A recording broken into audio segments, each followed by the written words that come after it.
Okay, let's set the scene. Dublin, February 2nd, 1972.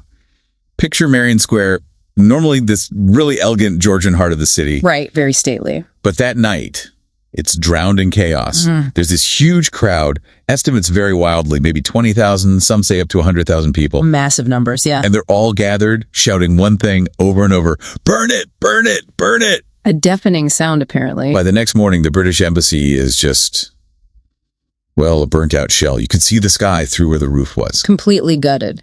So our mission today is to unpack this incredible moment of collective rage. What exactly led up to this? And maybe the stranger question, why did the Irish government seemingly, allow a foreign embassy to be destroyed right in their capital? Especially given, as we'll see, what else was happening diplomatically at that exact moment. It's quite the paradox. It really is. But the immediate spark, the fuse, it was lit just 3 days before, January 30th, 1972, Bloody Sunday. Right, that's the catalyst. In Derry, Northern Ireland, 13 unarmed Catholic civilians shot dead by the British Army's parachute regiment. One para, yeah. During a civil rights march against internment without trial. But the killings themselves, horrific as they were, that explains the grief, the shock maybe, but the sheer rage that led to burning the embassy. That seems to stem from something more. Exactly. It wasn't just the event, it was the response to the event. You had the Derry coroner, Major Hubert O'Neill, who was there, saw the bodies. He called it, and this is a direct quote, sheer unadulterated murder. Unadulterated murder. Strong words. Very. But then the official UK response came swiftly with the Widgery Tribunal. And across Ireland, north and south, this was immediately seen as a complete state-sanctioned whitewash. So it was the denial. The institutional, this didn't happen the way you saw it happen. That's what seems to have pushed things over the edge. The rage in Marion Square wasn't just about the deaths. It was about the system denying the reality of those deaths. Okay, so February 2nd, this feeling boils over. Protesters flood Marion Square. They've got black flags, anti-British signs, even black coffins for the 13 killed. A very visual, very powerful protest. And the embassy had already been targeted, right? A small bomb the night before. Yeah, a Gelignite bomb had damaged the door the night before. But on the 2nd, things escalate. Windows get smashed. And that was the opening. Firebombs started going in, apparently twice as frequently once the windows were gone. The fire takes hold.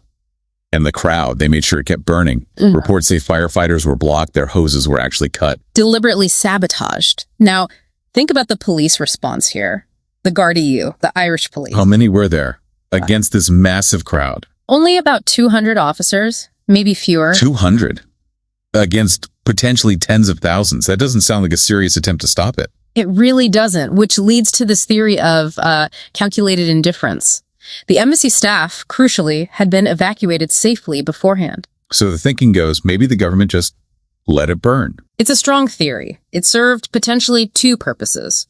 First, it was a massive release valve for this incredible tension that had built up across the whole country, a way to vent the national fury and grief. Okay, a sort of pressure release. And second, it sent an undeniable message to London about the depth of Irish anger.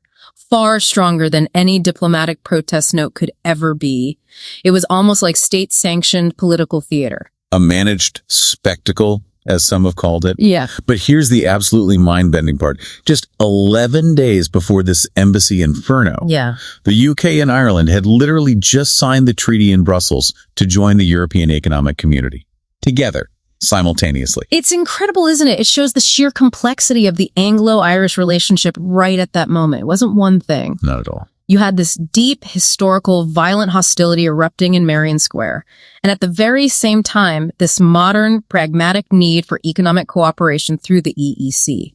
Both realities existed side by side at extreme tension. So the burning worked in a grim way.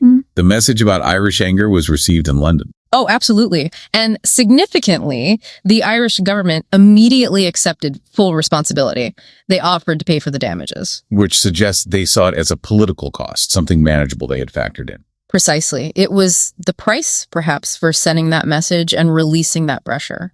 So this moment, it showed that even as political violence was, tearing things apart, these structures for practical partnership were being built. I mean, parallel, yeah.